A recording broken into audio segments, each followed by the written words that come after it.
A'udzu billahi minasyaitonir rajim.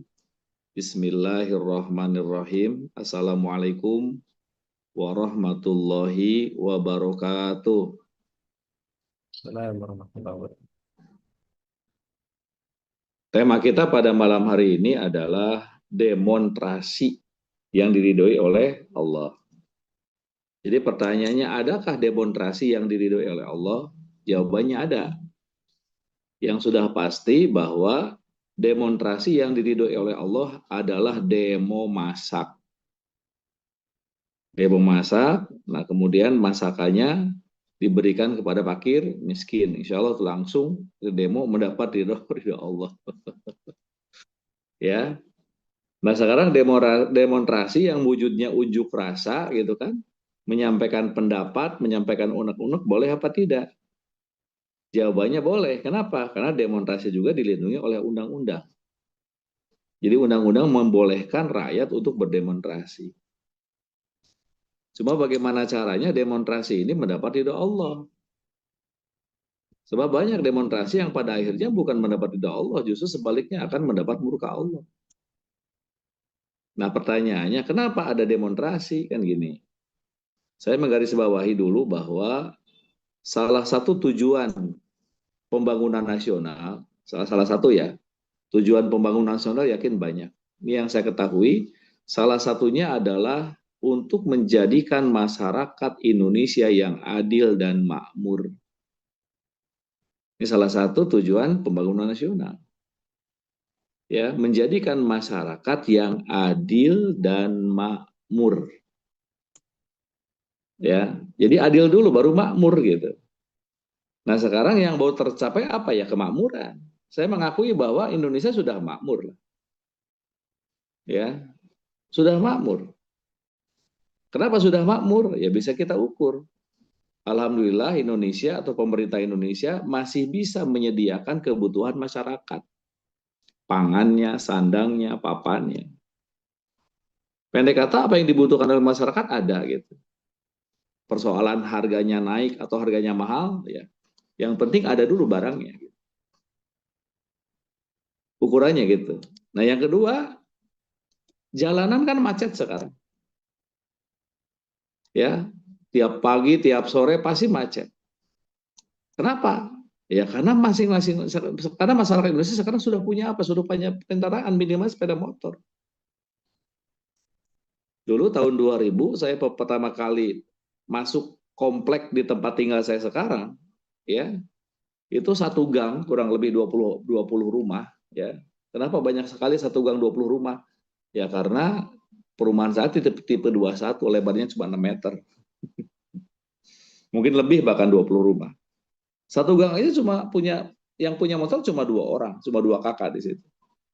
Yang lainnya enggak, termasuk saya juga termasuk yang jalan kaki waktu itu tahun 2000-an. Sekarang kan motor makin mahal, ya. Tapi masing-masing orang sekarang sudah punya motor, bahkan satu rumah bukan satu motor. Itu kan wujud dari sebuah kemakmuran. Wujud dari sebuah kemakmuran. Nah, kemakmuran yang sudah dicapai ya tinggal kita syukuri.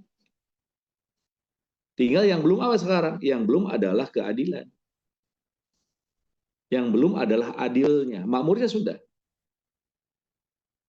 Adilnya belum. Makmurnya sudah.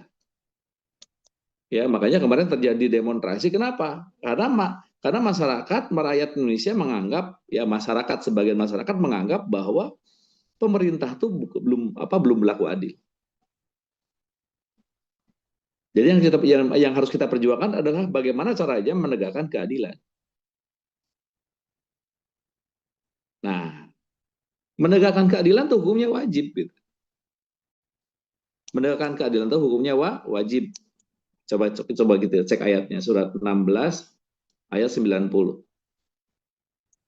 A'udzubillahi minasyaitonirrajim. Bismillahirrahmanirrahim. Sesungguhnya Allah menyuruh kamu berlaku adil dan berbuat kebajikan, memberi kepada kaum kerabat, dan Allah melarang dari perbuatan keji, kemungkaran, dan permusuhan. Dia memberi pengajaran kepadamu agar kamu dapat mengambil pelajaran. Nah, sesungguhnya Allah menyuruh kamu untuk berlaku adil. Jadi menegakkan keadilan itu hukumnya wajib. Jadi yang pertama kali berbuat adil siapa? Ya kita sendiri. Makanya belajarlah kita berlaku adil. Minimalnya buat siapa? Minimalnya buat keluarga kita, buat lingkungan kita. Ya, sesungguhnya Allah menyuruh kamu berlaku adil dan berbuat kebajikan. Nah, kebajikan itu artinya amal soleh. Memberi kepada kaum kerabat, dan Allah melarang perbuatan keji, kemungkaran, dan permusuhan. Dia memberi pengajaran kepadamu agar kamu dapat mengambil pelajaran. Ini kan perintah. Allah menyuruh kamu untuk berlaku adil. Tambahin lagi misalnya surat 7 ayat 29 kan.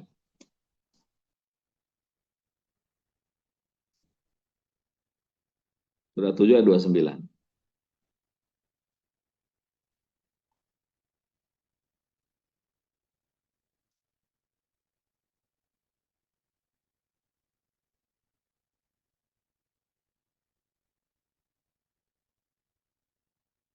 Halo, Bang Yodi? Ah, kunaon ya? Surat 7 ayat 29. Katakanlah Tuhanku menyuruh kamu menjalankan keadilan. Gitu. Jadi menjalankan keadilan itu perintah Allah. Ya, menjalankan keadilan adalah perintah Allah. Dan kata Allah, adil itu sangat dekat dengan takwa. Adil itu sangat dekat dengan takwa. Coba kita lihat surat 5 ayat 8.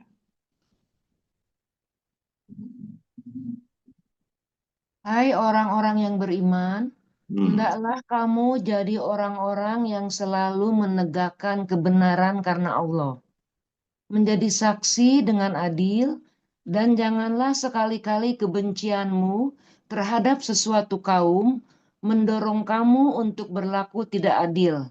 Berlaku adillah, karena adil itu lebih dekat kepada takwa, dan bertakwalah kepada Allah. Sesungguhnya Allah Maha Mengetahui apa yang kamu kerjakan. Itu berlaku adillah. Sesungguhnya adil itu sangat dekat dengan apa? Dengan takwa. Jadi adil itu salah satu wujud takwa gitu. Jadi hukum menegakkan keadilan itu wajib hukumnya. Siapa yang berlaku adil ya? Semuanya, semua manusia berlaku adil.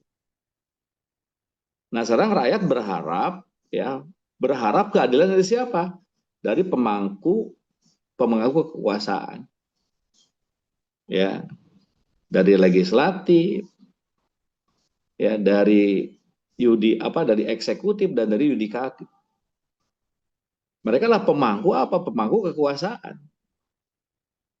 Ya, jadi kalau pemangku kekuasaan bisa berlaku adil, insya Allah kemakmuran itu bisa merata, bisa dirasakan oleh seluruh rakyat Indonesia. Makanya keadilan sosial bagi seluruh rakyat Indonesia akan tercapai.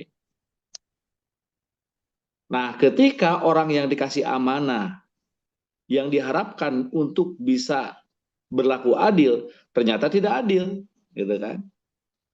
Nah, makanya menimbulkan protes dari masyarakat. Nah, protesnya itu yang disebut dengan demonstrasi. Ya, secara hukum demonstrasi dibolehkan. Islam juga tidak melarang kita demonstrasi. Asalkan tujuannya adalah benar betul-betul tujuannya dalam rangka menegakkan keadilan. Dalam rangka menegakkan keadilan. Artinya apa? Dalam rangka menegakkan syariat Allah. Karena adil itu syariat Allah. Maka al-adil adalah salah satu nama Allah, salah satu ajaran Allah. Al-adilu, al-adil, al-hakim, yang maha adil dengan yang maha bijaksana. Itu ajaran Allah. Nah, ajaran Allah kan wajib kita tegakkan. Ya, jadi kalau kita bahas sedikit tentang Asmaul Husna ya. Asmaul Husna ya. Asma ini ada dua makna. Coba kalau kita buka kamus bahasa Arab ya. Di dalam kamus bahasa Arab, kata asma ini ada dua makna. Satu, asma bimakna nama. Yang kedua, asma bimakna ajaran. Jadi asma itu ada dua, ada asma bimakna nama dan ada asma bimakna ajaran. Ya.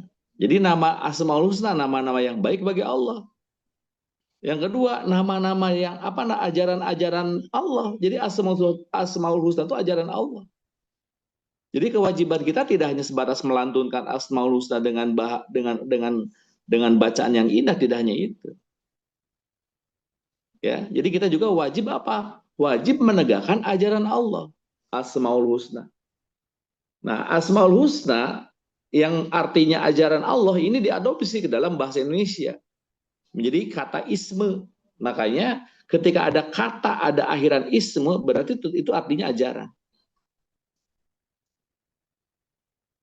Ya, misalnya sosial gitu kan. Kemudian ada akhiran isme, sosialisme. Itu artinya apa? Ajaran sosial. Gitu. Nah, salah satu ajaran Allah yang harus kita tegakkan apa? Allah Maha Adil. Tegakkan keadilan ini dalam kehidupan kita. Allah Al-Hakim, ya Hakim yang Maha Bijaksana. Nah, kita juga harus berlaku bijaksana. Jadi yang harus berbuat adil ya tidak hanya pemangku kebijakan. Nah, jadi protes demonstrasi yang dilakukan yang kemarin itu pada intinya kan untuk menegakkan keadilan. Maka yang pertama yang harus kita lakukan agar demonstrasinya jadi ibadah, agar demonstrasinya kemudian menjadikan dia mendapat ridha Allah, satu, dasari demonstrasinya dengan Bismillahirrahmanirrahim.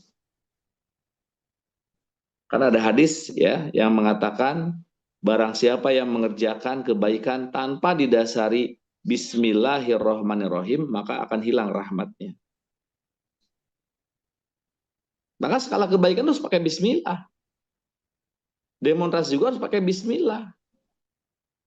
Artinya apa? Dengan nama Allah. Jadi kita demonstrasinya mengatasnamakan Allah.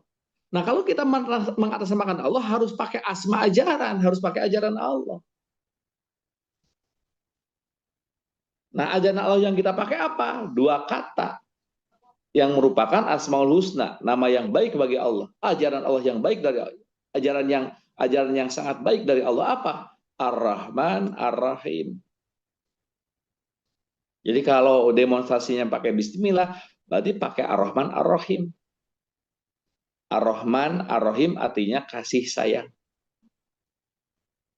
Ar-Rahman, Ar-Rahim artinya kasih sayang. Kalau bahasa Sunda mah welas asih gitu. Ya. Nah, jadi kalau demonstrasi didasari bismillah, didasari kasih sayang. Didasari welas asih. Didasari Ar-Rahman Ar-Rahim. Wujudnya apa? Wujudnya adalah kepedulian dan tanggung jawab. Jadi perbuatan manusia didorongnya didasari cuma dua. Satu didasari kepedulian, yang kedua didasari kepentingan. Hati-hati, jangan didasari kepentingan, harusnya didasari kepedulian. Kalau didasari kepedulian, perbuatan baik didasari kepedulian, berarti didasari tauhid. La ilaha illallah. Ya. Kalau didasari kepentingan, yang mendorong manusia punya kepentingan apa? Hawa nafsu. Hawa nafsu. Maka agar demonstrasinya mendapat ridha Allah, maka demonstrasinya harus dengan ajaran Allah. Maka demonstrasinya harus pakai Bismillahirrahmanirrahim. Dasarnya adalah Ar-Rahman Ar-Rahim. Dasarnya adalah kasih sayang. Wujudnya apa? Kepedulian dan tanggung jawab. Peduli terhadap bangsa ini untuk apa? Supaya bangsa ke depan ini tambah baik. Bisa berlaku adil. Yang bisa berlaku adil tidak hanya sebatas pemerintahnya. Rakyatnya juga bisa berlaku adil. Gitu. Bapak Ibu jamaah sekalian kembali. Itu yang pertama. Ya, nah sekarang pertanyaannya, demonstrasinya pakai bismillah apa tidak? Kalau pakai bismillah harus dasarnya kasih sayang, wujudnya kepedulian dan tanggung jawab. Cirinya apa? Nah, cirinya pertama ya. Kan gini ya. Kalau kita lihat surat 2 ayat 143 kan, coba lihat. A'udzubillahi minasyaitonirrajim. Bismillahirrahmanirrahim. Dan demikian pula kami telah menjadikan kamu umat Islam, umat yang adil dan pilihan, agar kamu menjadi saksi atas perbuatan manusia dan agar Rasul Muhammad menjadi saksi atas perbuatan kamu. Dan kami tidak menetapkan kiblat yang menjadi kiblatmu sekarang, melainkan agar kami mengetahui supaya nyata siapa yang mengikuti Rasul dan siapa yang membelot. Dan sungguh pemindahan kiblat itu terasa amat berat, kecuali bagi orang-orang yang telah diberi petunjuk oleh Allah. Dan Allah tidak akan menyia-nyiakan imanmu. Sesungguhnya Allah Maha Pengasih lagi Maha Penyayang kepada manusia. Gitu. Dan demikian pula kami telah menjadikan kamu umat Islam, umat yang adil dan pilihan.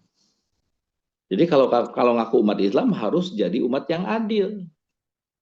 Kenapa umat Islam disebut umat pilihan? Karena bisa berlaku adil. Karena bisa berlaku adil. Ya. Jadi kalau ngaku Islam tapi tidak bisa berlaku adil, ya ada sesuatu yang salah. Nah, pertanyaannya kenapa sekarang keadilan belum terwujud gitu? Di sana sini masih banyak ketidakadilan. Ya. Di sana sini masih banyak ketidakadilan. Berarti manusia yang mau berlaku adil belum banyak sekarang. Masih sedikit. Pertanyaannya siapa sih orang bisa berlaku adil? Orang yang bisa berlaku adil adalah orang yang jujur. Jadi adil itu bisa terwujud, bisa diwujudkan oleh siapa? Oleh orang yang jujur. Jadi kalau dia tidak jujur, nggak mungkin dia bisa berlaku adil. Nah pertanyaannya kenapa dia bisa jujur? Kenapa dia jujur? Orang jujur itu di hati dan pikirannya itu dia selalu merasakan bahwa Allah tuh hadir gitu. Allah selalu mengawasi, Allah selalu memperhatikan, Allah selalu melihat apa yang dia kerjakan. Orang jujur. Ya, surat 57 ayat 4 kan. Surat 57 ayat 4. A'udzubillahi minasyaitonirrajim. Bismillahirrahmanirrahim. Dialah yang menciptakan langit dan bumi dalam 6 masa. Kemudian dia bersemayam di atas ars. Dia mengetahui apa yang masuk ke dalam bumi dan apa yang keluar daripadanya, dan apa yang turun dari langit dan apa yang naik kepadanya. Dan dia bersama kamu di mana saja kamu berada. Dan dia bersama kamu di mana saja kamu berada. Jadi Allah bersama kamu di mana saja kamu berada. Nah orang yang jujur ayat ini tertantap di dalam hatinya. Dia merasa terus diawasi oleh Allah, dia merasa terus dilihat oleh Allah, diperhatikan oleh Allah, sehingga apa? Timbul rasa takut yang besar kepada Allah. Itu yang menghantarkan dia punya perilaku jujur.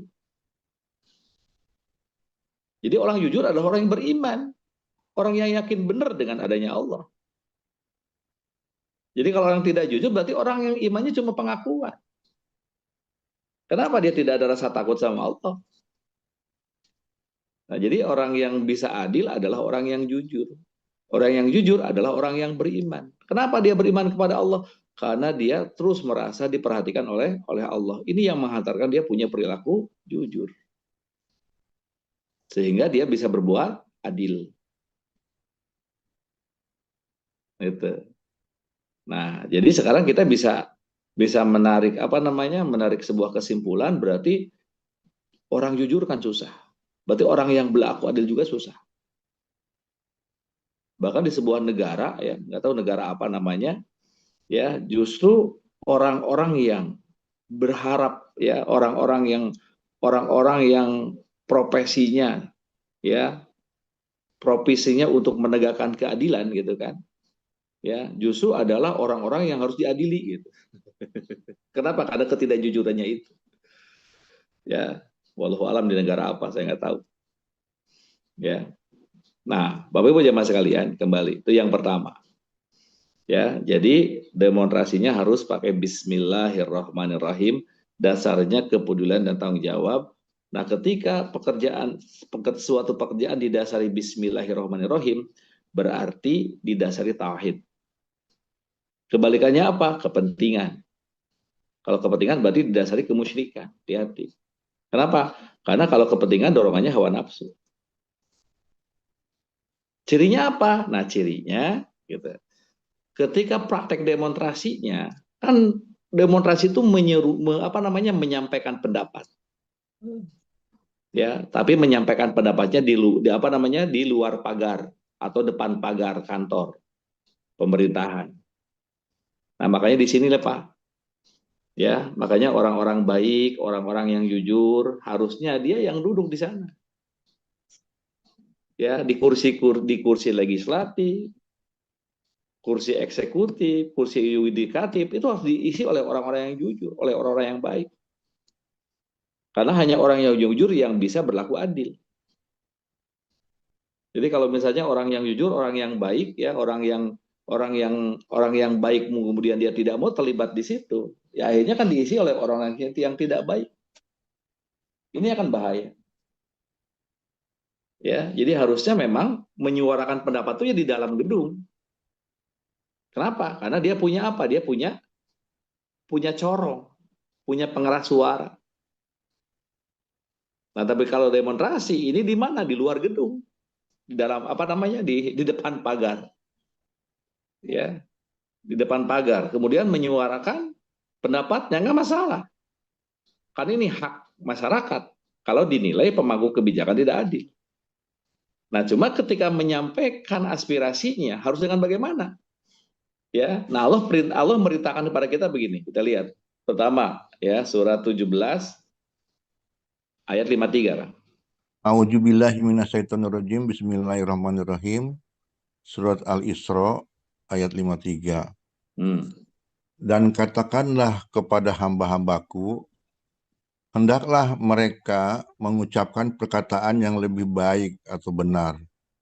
Sesungguhnya setan itu menimbulkan perselisihan di antara mereka. Sesungguhnya setan itu adalah musuh yang nyata bagi manusia. Nah, di sini ada kalimat perintah, katakanlah kepada hamba-hambaku, hendaklah mereka mengucapkan perkataan yang lebih baik dan benar. Jadi dalam menyampaikan aspirasinya harus dengan berkata-kata yang baik dan benar. Kata-kata yang baik dan benar, kata-kata yang baik dan benar yang bagaimana? Kata-kata yang baik dan benar adalah kata-kata yang tidak menimbulkan perselisihan. Kata-kata yang menimbulkan perselisihan adalah caci maki, kata-kata kotor, menghina, gitu kan, memfitnah, itu kata-kata tidak baik. Ya. Jadi sampaikanlah aspirasi dengan apa? Dengan kata-kata yang baik. Dengan kata-kata yang tidak menimbulkan perselisihan. Artinya apa? Sampaikanlah aspirasinya dengan bijaksana. Bukan dengan caci maki, bukan dengan hinaan, bukan provokasi. Ini ciri yang demonstrasinya pakai apa? Pakai Bismillahirrahmanirrahim. Ciri yang demonstrasinya pakai Bismillahirrahmanirrahim. Ya. Tambahin lagi misalnya ayatnya, surat berapa? Surat 4, 148. A'udzubillahi minasyaitonirrajim. Bismillahirrahmanirrahim. Surat An-Nisa ayat 148. Allah tidak menyukai ucapan buruk yang diucapkan dengan terus terang kecuali orang-orang yang dianiaya.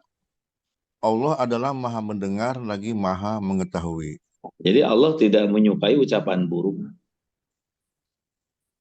Jadi kata-kata yang buruk, ucapan buruk Allah tidak menyukai. Nah, kecuali kepada orang yang teraniaya. Kadang-kadang orang teraniaya langsung ya tanpa sadar, nah, masih diampuni. Jadi apalagi kalau misalnya ucapan buruknya untuk menganiaya, wah udah. Ya, kalau hamba Allah yang dicintai oleh Allah, yang disayang oleh Allah, salah satu tandanya apa? Ini tandanya. Hamba Allah yang sangat dicintai oleh Allah, tandanya seperti ini. Kita lihat. Surat 25 ayat 63. A'udzubillahi minasyaitonirrajim. Bismillahirrahmanirrahim. Surat Al-Furqan ayat 63. Ya. Hamba-hamba Tuhan yang Maha Penyayang itu ialah orang-orang yang berjalan di atas bumi dengan rendah hati, dan apabila orang-orang jahil menyapa mereka, mereka mengucapkan kata-kata yang baik. Nah, gitu. Orang jahil menyapa mereka tetap dibalas dengan kata-kata yang baik. Ya, mungkin ada yang berpikir begini, dengan kata-kata keras, dengan kata-kata caci maki aja misalnya tidak berubah, bagaimana dengan kata-kata yang lemah lembut misalnya gitu. Justru untuk merubah hati orang harus dengan lemah lembut. Kalau ingin merubah hati orang harus dengan kelembutan. Walaupun kita nggak sanggup merubah hati manusia. Yang bisa membolak-balikan hati manusia kan cuma Allah. Cuma ada ikhtiarnya. Ya, cuma ada ikhtiarnya. Bagaimana caranya kita menyampaikan ingin merubah hati seseorang supaya lebih baik, ya harus dengan kelembutan. Harus dengan lemah lembut. Ini mah contoh ya, contoh. Misalnya di surat 64 ayat 14 misalnya. A'udzubillahi minasyaitonirrajim. Bismillahirrahmanirrahim. Surat At-Taqabun ayat 14. Hai orang-orang yang mukmin, Hei orang-orang sesungguhnya yang beriman, terus mukmin, yang mukmin. sesungguhnya di antara istri-istrimu dan anak-anakmu ada yang menjadi musuh bagimu. Maka berhati-hatilah kamu terhadap mereka. Dan jika kamu memaafkan dan tidak memarahi serta mengampuni mereka, maka sesungguhnya Allah Maha Pengampun lagi Maha Penyayang. Oh gitu kan? Jadi yang dimaksud dengan istri atau anak jadi musuh itu maksudnya apa? Kadang-kadang kan anak istri jadi apa? Bikin jengkel, bikin marah, bikin kesel gitu nggak? Kadang-kadang kan begitu. Nah kata Allah hati-hati dengan mereka. Cara hati-hatinya apa? Jika kamu memaafkan, tidak memarahi. Jadi kalau tidak memarahi berarti kata-katanya kan tidak kata-kata yang tidak, apa namanya, kata-kata yang baik gitu kan.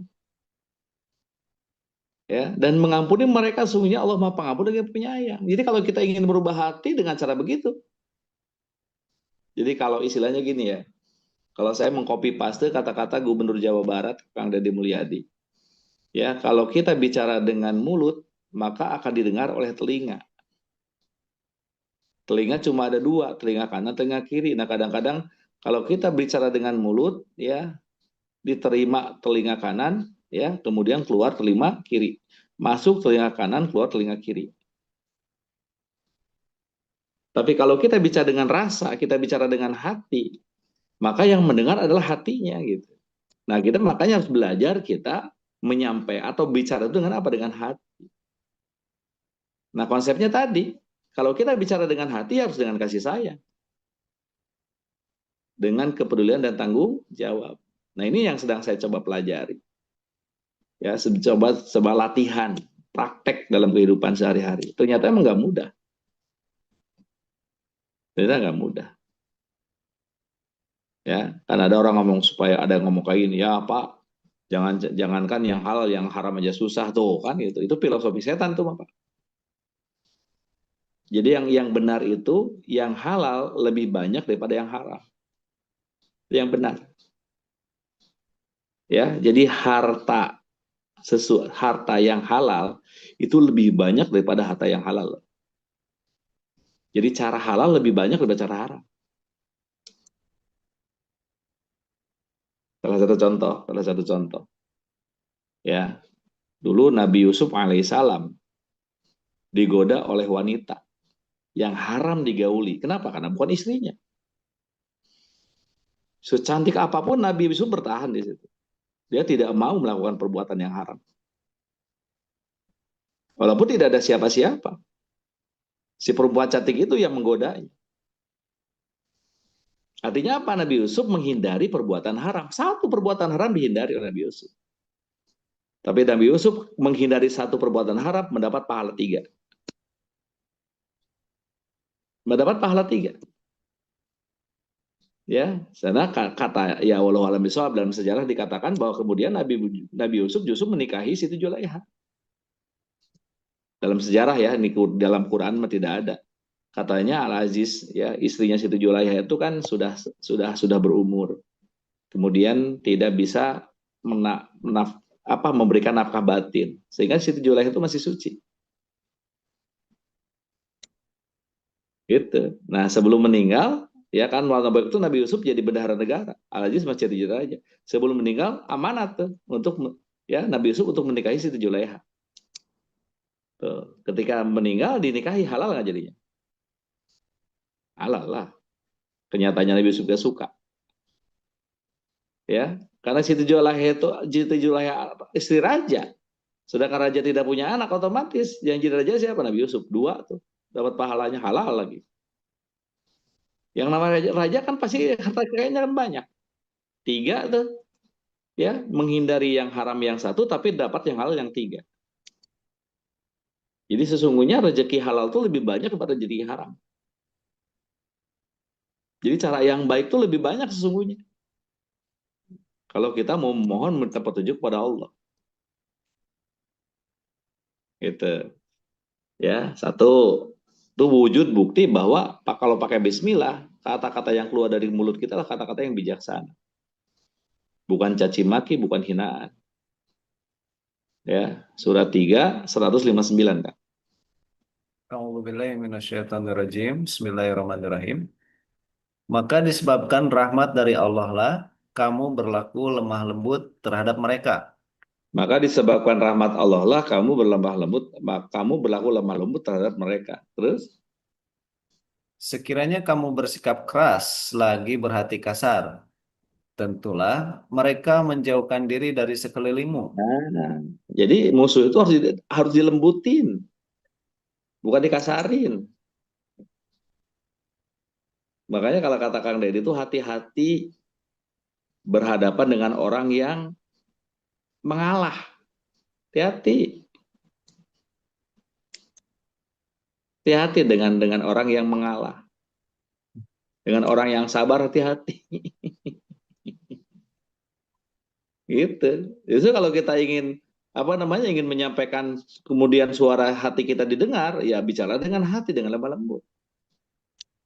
Bukan dengan hati yang kasar, dengan caci maki dan sebagainya. Terus apa lagi? Karena itu maafkanlah mereka. Terus? Mohonkanlah ampun bagi mereka. Dan bermusyawarahlah dengan mereka dalam urusan itu. Kemudian apabila kamu telah membulatkan tekad, maka bertawakallah kepada Allah. Sesungguhnya Allah menyukai orang-orang yang bertawakal kepadanya. Dan saya meyakini bahwa teman-teman sekarang yang melakukan demonstrasi dasarnya memang peduli untuk menegakkan keadilan. Dan yang memprovokasi, yang kemudian mengadakan pengerusakan dan sebagainya, yakin bukan mereka. Itu ada oknum yang di luar mereka, yang memanfaatkan situasi itu. Kalau yang benar-benar demo tidak mungkinlah melakukan perbuatan itu. Kalau saya yakin itu. Gitu. Kenapa? Karena ciri yang kedua, bukti bahwa dia demonya pakai bismillah apa? Nah ini kita lihat, surah 11 ayat 85 Kang. Surat 11 ayat 85. 85. Silahkan Bapak Ibu bacakan. Ibu Nur Lydia mau membacakan, Bu? Ya, bentar. Iya. Ya. Dulu. Dan Syuaib berkata, "Hai kaumku, cukupkanlah takaran dan timbangan dengan adil, dan janganlah kamu merugikan manusia terhadap hak-hak mereka, dan janganlah kamu membuat kejahatan di muka bumi dengan membuat kerusakan." Nah, gitu. Jadi berbuat adil itu kan tidak curang di situ. Orang yang tidak curang berarti orang yang jujur. Tegakkan tuh keadilan. Kemudian apa? Jangan kamu merugikan manusia terhadap hak-haknya. Jangan merugikan hak manusia. Jangan merugikan hak manusia. Ya, mohon maaf. Kalau penjarahan kira-kira merugikan orang? Jangan kan penjarahan gitu. Misalkan demo bikin macet aja misalnya. Sehingga orang yang mau bepergian terhambat gitu misalnya. Jangan merugikan hak mereka. Jadi kalau pakai kasih sayang, diatur sedemikian rupa. Aspirasi tetap disampaikan, tapi tidak ada yang dirugikan. Harusnya begitu. Dan yang ketiga, jangan membuat kerusakan di muka bumi. Ya, jadi kalau pakai Bismillah, pakai Ar-Rahman tidak ada pengerusakan, tidak ada bakar-bakaran. Saya yakin yang melakukan itu bukan pendemo asli, bukan. Oknum yang mengatasnamakan pendemo. Kalau pendemo mahasiswa nggak mungkin lah berlaku seperti demikian.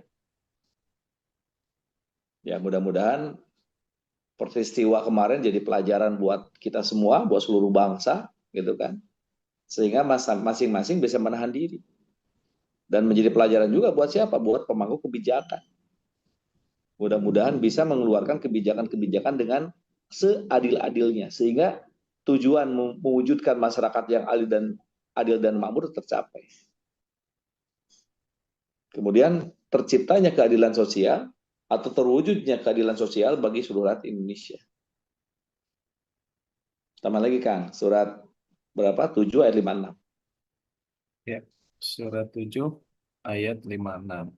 Gimana? Silakan yang membacakan. Dan janganlah kamu membuat kerusakan di muka bumi sesudah Allah memperbaikinya.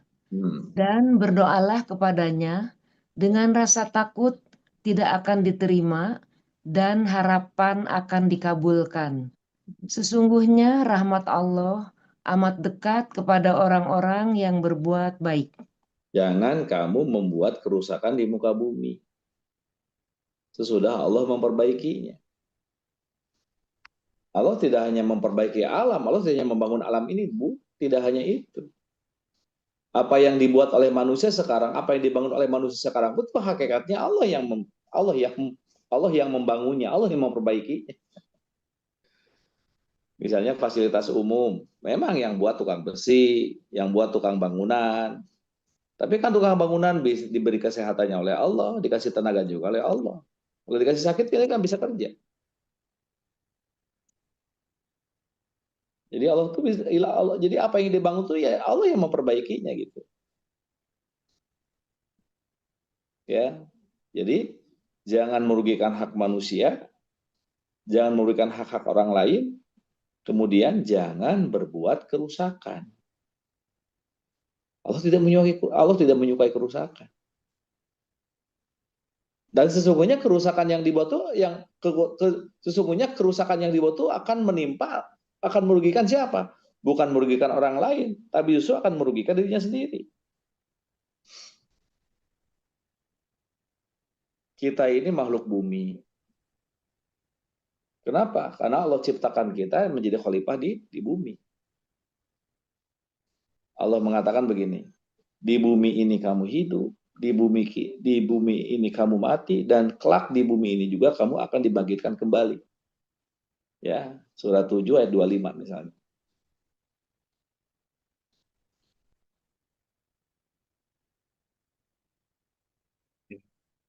Ibu mau menyapa siapa, Bu? Silakan. Pak Gus Latif, silakan Pak Gus Latif. Enggak. Surat 7 Al-A'raf ayat 25. Ya. Allah berfirman, di bumi itu kamu hidup, dan di bumi itu kamu mati, dan dari bumi itu pula kamu akan dibangkitkan. Jadi Allah menciptakan kita sebagai makhluk bumi. Artinya kita tidak akan lepas dari yang namanya sunatullah, dari hukum alam. Hukum alam itu hukum yang Allah ciptakan, yang terjadi di muka bumi ini. Kita nggak bisa menghindarinya. Contoh hukum alam nih. Kalau di Indonesia matahari terbit dari timur, kemudian terbenam ke barat. Itu hukum alam. Dan ini berlaku bagi siapapun. Orang beriman, tidak beriman, berlaku. Yakin tidak yakin berlaku. Tetap yang namanya matahari itu terbit dari timur, kemudian terbenam kemana? Ke barat. Air mengalir dari dataran tinggi ke dataran rendah. Itu hukum bumi itu. Hukum bumi. Nggak bisa dicegah, nggak bisa. Dan itu berlaku buat siapapun. Mau ateis sekalipun tetap. Ya, kemudian angin juga bergerak dari mana? Dari tekanan, dari angin yang tekanan tinggi ke tekanan yang rendah, itu pasti. Itu pasti. Namanya hukum bumi pasti apa? Pasti ada namanya gravitasi. Batu kita lempar ke atas pasti balik lagi ke bawah. Kenapa? Karena ada gravitasi.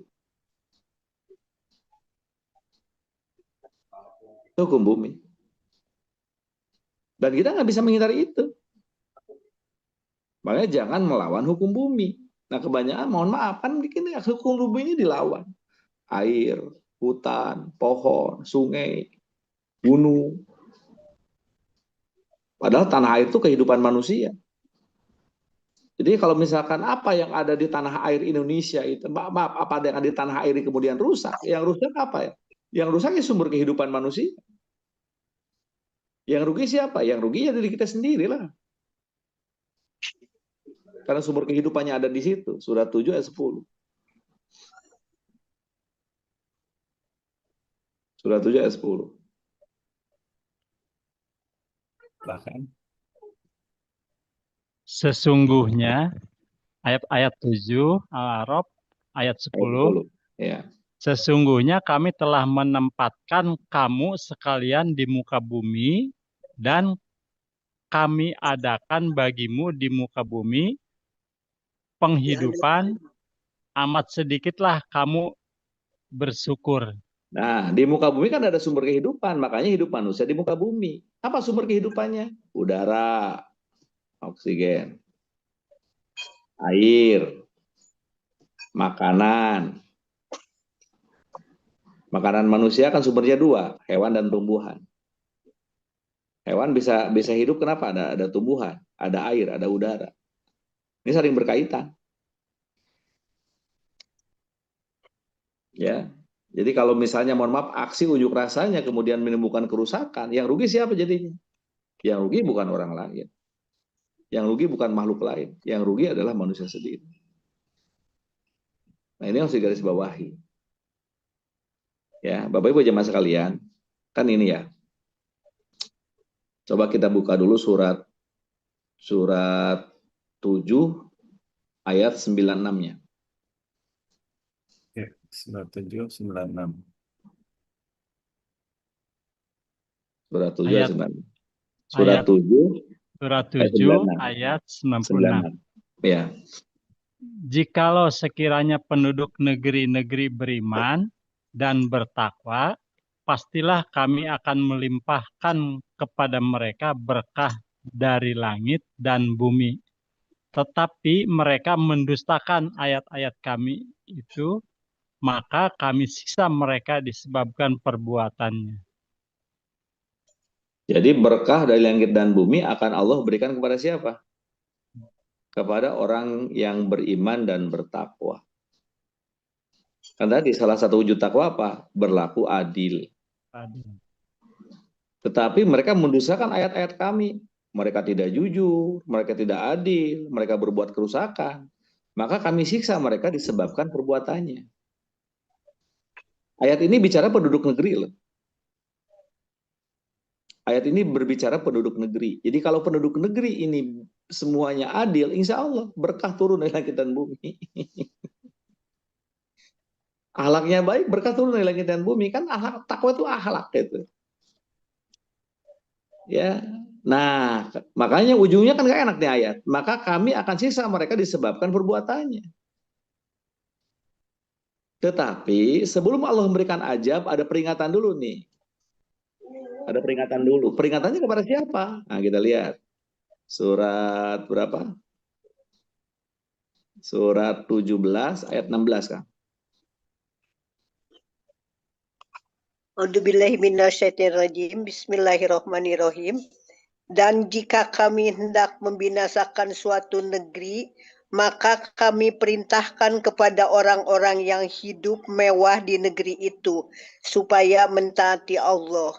Tetapi mereka melakukan kedurhakaan dalam negeri itu, maka sudah sepantasnya berlaku terhadapnya perkataan ketentuan kami. Kemudian kami hancurkan negeri itu sehancur-hancurnya. Nah,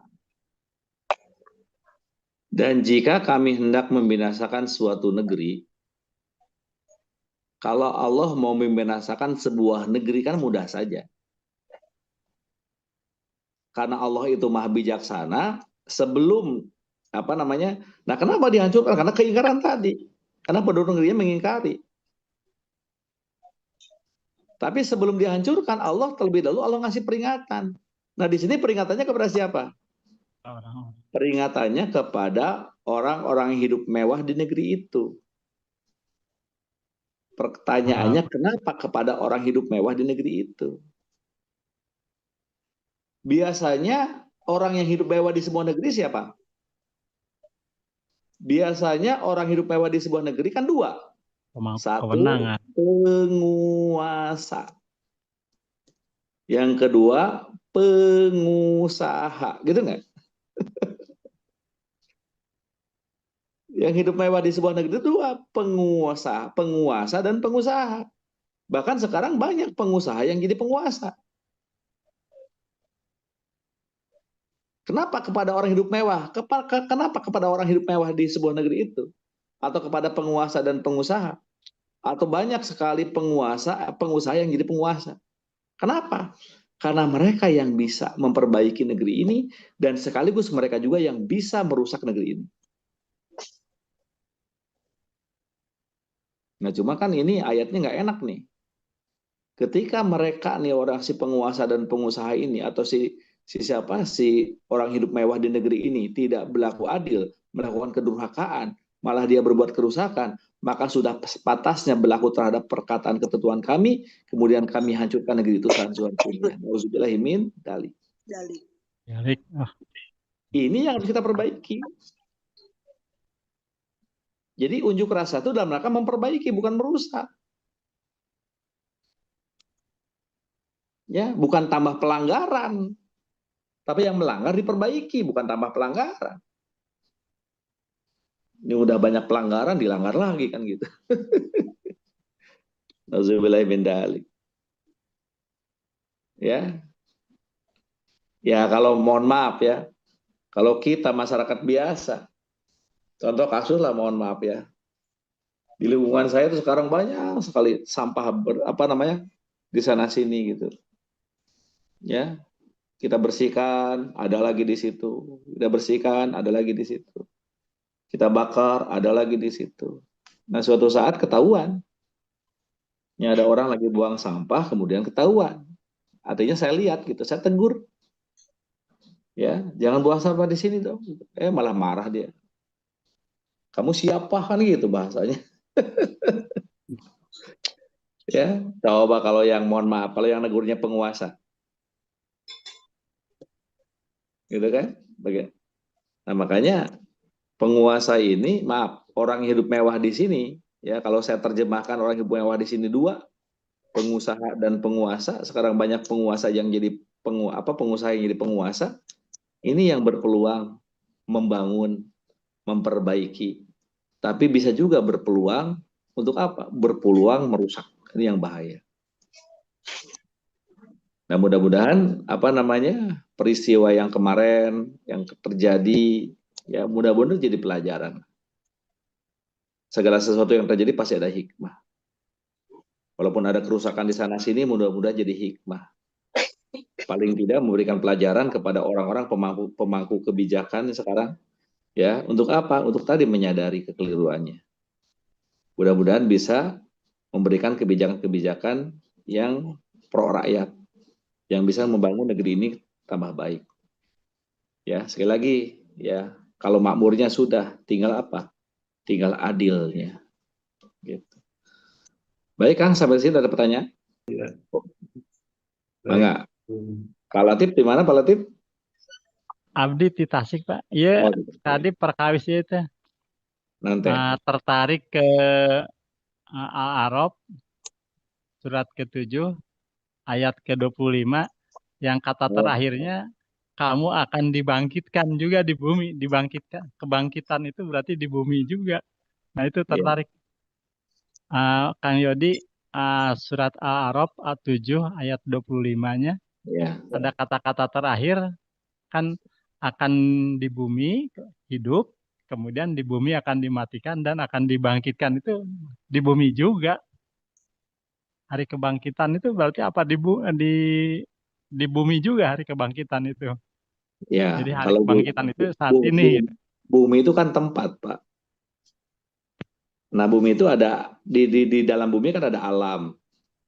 Nah, kita hidup beberapa alam nanti. Alam kandungan, alam dunia, alam barzah, alam akhirat kan alam. Nah, semua alam itu ada di bumi gitu. Ya, nah sekarang jangan dipikirin dulu, nanti juga kealami lah. Nantilah bahasanya nanti, nggak sekarang. Ya, satu panjang, ya yang kedua memang butuh butuh butuh apa? Butuh dukungan ayat yang banyak gitu. Kalau dibahas di online ini kayaknya nggak cukup waktu. Siap. Baik, ada yang lain? Nuhun Pak Latif. Baik, alhamdulillah. Silakan yang lain yang mau bertanya. Saya sedikit Pak Dadi. Oh, Pak mangga Pak Yuska. Yuska, silakan Pak Yuska. Kalau kita bicara ketidakadilan, ketidakjujuran dilakukan oleh demo, berarti ditujukan kepada penguasa dan pengusaha ya terutama. Nah, kalau saya melihat sudut pandang lain mungkin Pak Ustadz, Ya, jadi Pancasila itu kan sila pertamanya ketuhanan yang Maha Esa. betul. Sekarang kesannya itu kan sudah berubah menjadi kesetanan. Eh, Kalau kalau kesetanan itu kan kerasukan kemasukan setan. Sedangkan ketuhanan itu kerasukan kemasukan Allah. hmm, Jadi kesannya kan jauh dari Allah. Jadi sudah kesetanan, jadi artinya mungkin sudah berubah Pancasilanya. Karena di 43 ayat 36-nya kan barang siapa yang jauh dari Al-Quran akan dijadikan setan akan sebagai dekat dengan teman setan ya karibnya. betul. Hmm. Jadi ini mah masuk apa bukan masukan ya, mungkin sudut pandang lain lah. Jadi perubahan ketuhanan jadi kesetanan kayaknya Pak. Ya terima kasih Pak. Ya, terima Assalamualaikum. kasih Pak Yuska pendapatnya. Jadi tadi sudah saya sampaikan, apapun perbuatan manusia, dasarnya cuma dua, Pak. Satu kepedulian, yang kedua kepentingan. Nah, kalau kepentingan itu didasari ketuhanan yang Maha Esa, didasari ketauhidan. Kenapa didasari atas nama Allah? Tuhan yang Maha Esa kan yang Maha Rahman Maha Rahim. Ulas asih, kasih sayang. Dasarnya peduli tanggung jawab. Kebalikannya ya berarti kemusyrikan. Kebalikan tauhid kan musyrik. Apa? Kepentingan. Nah, banyak sekarang orang yang berbuat sesuatu karena kepentingan, bukan kepedulian. Contoh perbuatan baiknya, apa? Sedekah misalnya. Contoh perbuatan baiknya sedekah. Nah, sedekah kan bisa dua kemungkinan nih. Bisa didasari kepentingan, bisa didasari kepedulian. Yang tahu kan yang bersedekah itu sendiri. Tapi kita nggak bisa memvonis. Kenapa? Letaknya ada di hati kok.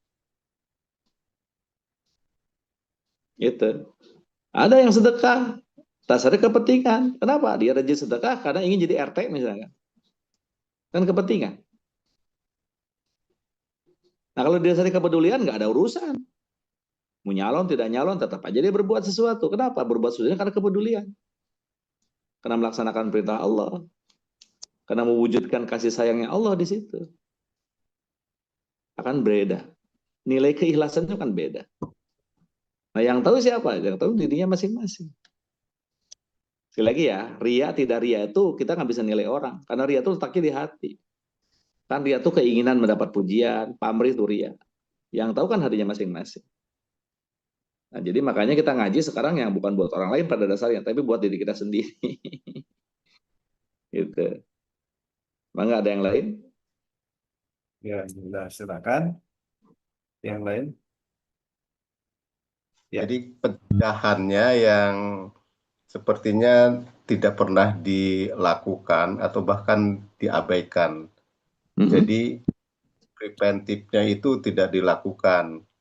Sebenarnya kalau preventifnya ini dijalankan, terutama untuk penguasa sama pengusaha tadi, yang notabene dia punya kekuatan baik materi maupun dia punya kedudukan di situ, dia mengabaikan itu, sehingga ya demo itu terjadi karena betul ketidakadilan yang dirasakan saat ini sangat terasa sekali untuk masyarakat di kita. Nah, masalahnya, bagaimana kita mereka semua pengusaha dan penguasa tadi bisa melakukan hal yang preventif. Karena ya setahu saya preventif itu ya mungkin di ajaran Quran itu dengan cara memahami Al-Quran, sesungguhnya di situ adalah banyak sekali preventif yang tadi disampaikan, dan itu yang tidak dipahami dan tidak dijalankan. Ya. Mungkin itu pendapat aja seperti masukan-masukan yang lain. Terima kasih. Kita menjalankan preventif tadi. Atau nuhun Kang Asep. Jadi ternyata gini Pak ya, yang tidak adil kan tidak hanya pemangku kekuasaan yang didemo gitu kan. Betul. Masyarakat sendiri kan tidak banyak juga yang tidak berlaku adil. Contoh gini, mohon maaf. Siap. Misalnya saya bertanya kepada diri saya sendiri. Ya, saya bertanya pada diri saya sendiri. Saya tidak lihat orang lain tapi lihat diri saya aja. Saya tidak mencuri. Saya tidak korupsi. Pertanyaannya, saya tidak korupsi, tidak mencuri karena jujur atau tidak ada kesempatan. Nah, gitu kan? Ya. Jadi ketika ada kesempatan mencuri juga misalnya gitu. Bolehlah sedikit cerita ya. Cerita tentang Nabi Yusuf. Nggak apa-apa, 15 menit lagi cukup kayaknya. Surat berapa? Surat 12 kah? Dimulai dari ayat 23 dan 24. 23 dulu. A'udzubillahi minasyaitonirrajim. Bismillahirrahmanirrahim.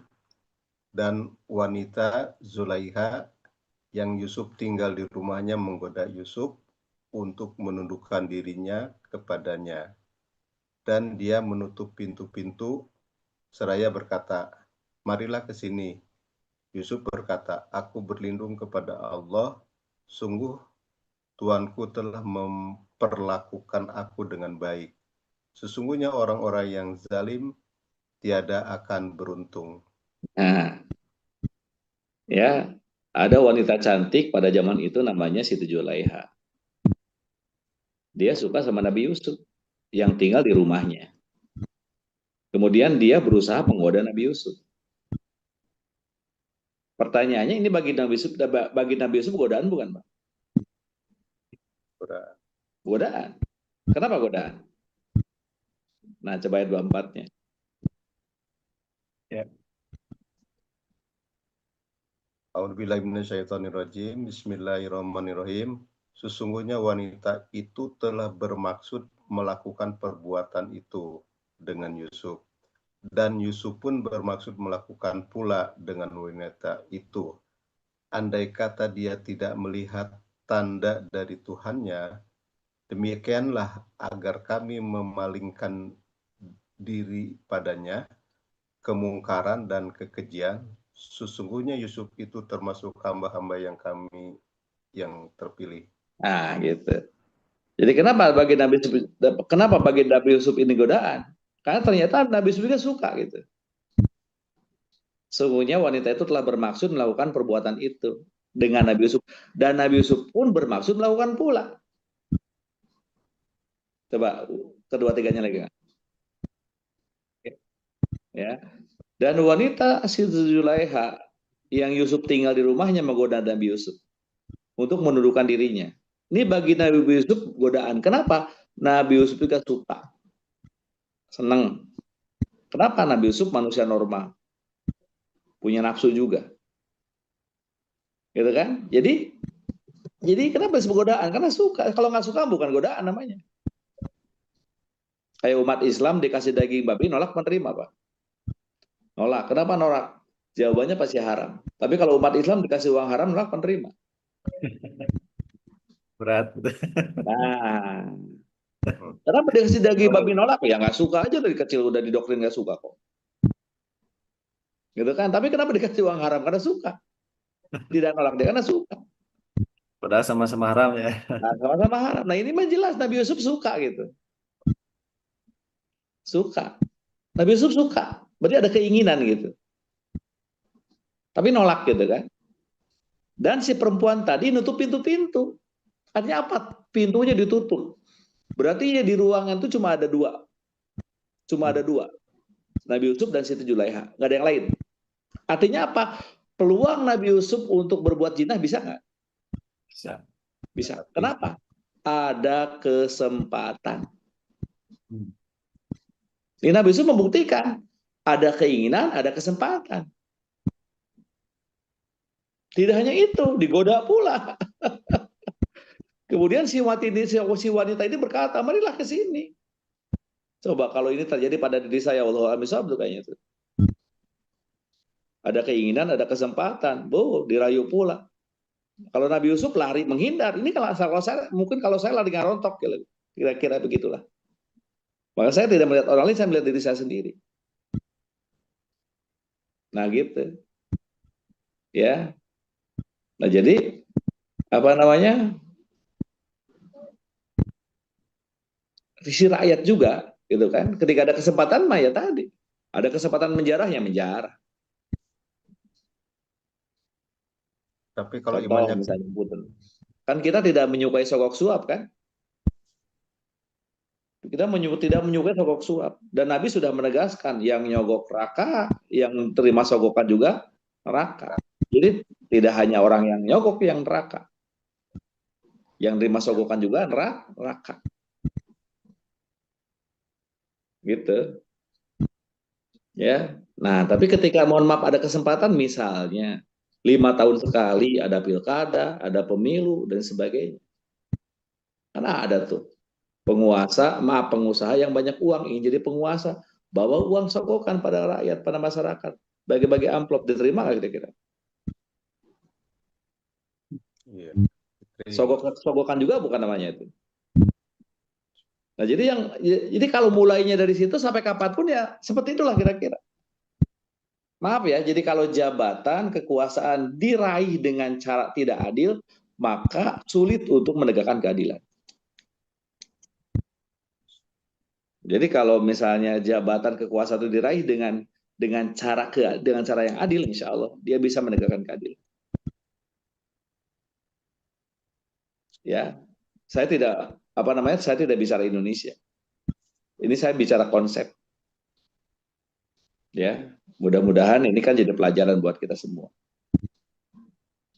Makanya ya kita sebagai masyarakat yang 5 tahun sekali diperlukan, dibutuhkan. Mulai dari diri kita sendiri, berlaku adil. Jangan menerima suap. Begitu kira-kira.